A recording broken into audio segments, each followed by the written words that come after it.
My father raised me on his own, in addition to take care of my grandmother. She had cancer.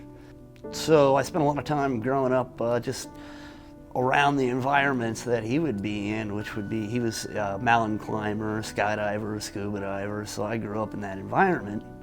And I guess I got into that, all of that at a fairly young age.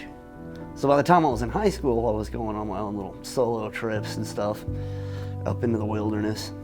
My pops, he was a government boy. He wasn't in the military, but he was a government boy. I just grew up around that kind of environment, around the types of people that, you know, were combat or government workers of some kind. And I guess I just kind of figured it'd be something I'd always do. We came in by way of Baghdad International Airport. We came in by C-130, did a combat landing, and it rained, it was cold, but we were in Baghdad. It was the fall, getting into the winter time. We were going on a raid, south side of Baghdad, and we were going after some munitions runner. We were going fast as we can. I was actually moving with the element. So we were going over this bridge in the middle of the night.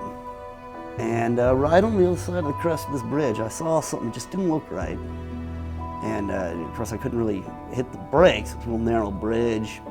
I mean, we were about 4 or 5 stories high. It wouldn't have been good. And it was over railroad tracks, so it wasn't even over water or anything. I don't know if that had been better or worse, but I knew it wasn't an option. So I took my foot off the gas and maneuvered about best I could. Didn't quite have enough time and space, but I did manage to get it offset enough to where it blew up off center instead of directly in the middle where it was meant to blow up at. If that would have happened, it would have killed everybody. Instead, everybody was minor concussions, minor shrapnel. I got most of the damage myself. Yeah, everybody thought I was good because nobody could see anything until I started calling out because I couldn't get out of the Humvee, so I started calling out with any type of information I could think of that might be important, what kind of injuries that I knew about at the very least. They loaded me in a Humvee behind us, and we drove up to the CASH, the combat hospital, and then I made my journey back to the States.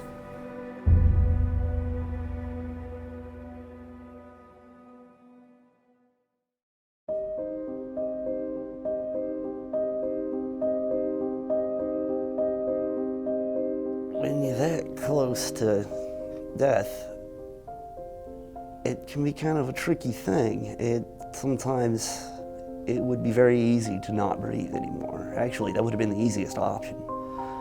I wasn't about to do that, so I had to keep forcing myself to breathe. Well, I knew once we got to the combat hospital there in the green zone of Baghdad, I knew the odds of survival will go up significantly. Once we got there, I couldn't really see anything. I was about temporarily blind. I could see about a foot in front of my face. That was about it. I got there, they started working on me. I could feel them moving around, hear them. Somebody leaned over, said, "You're gonna be all right." And then I just passed out immediately.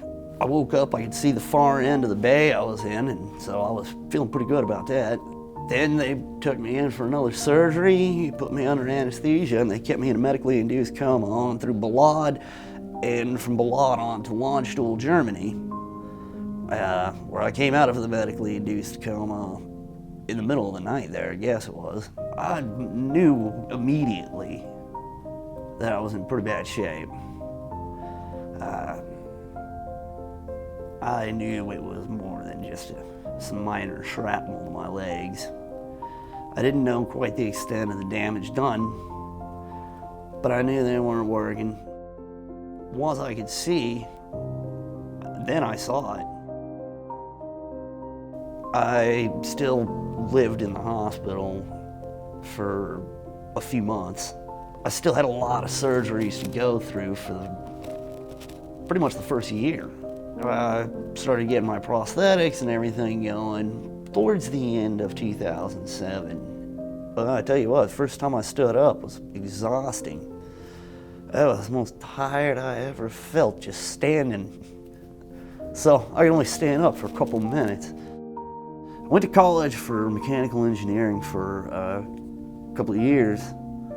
Then my father got very sick, and he passed away. My grandmother was still alive. He was my grandmother's caretaker.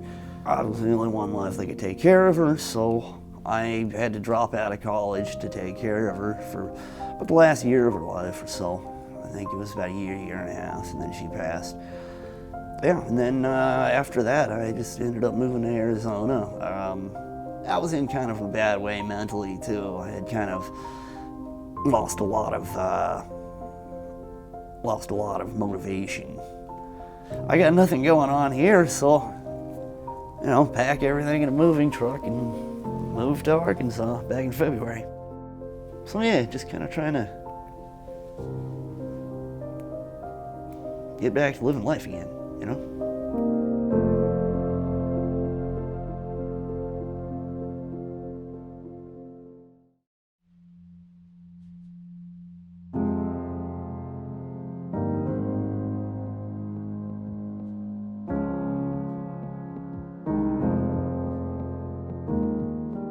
Well, I'd never been to Mississippi before in my life. I got to see a lot of the countryside of Mississippi, and it sure is a pretty state, that's for sure.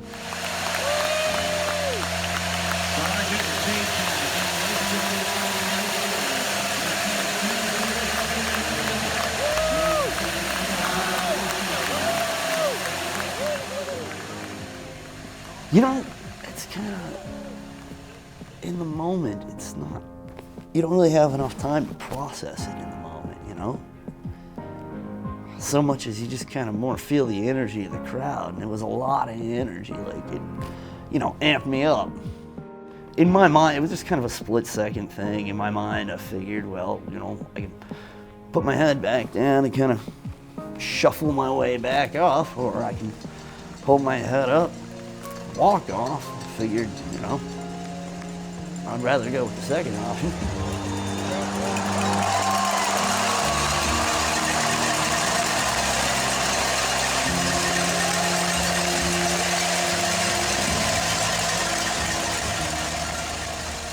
I'm just too stubborn to quit, I guess. Doesn't cross my mind, really. Sometimes, sure, it gets exhausting. But I guess I'm just too stubborn and hard-headed to give up. Not a bad way to be, I think.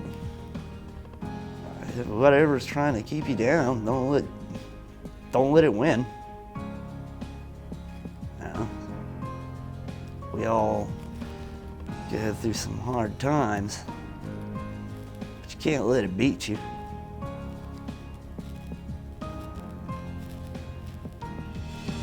Just don't let it win, that's all.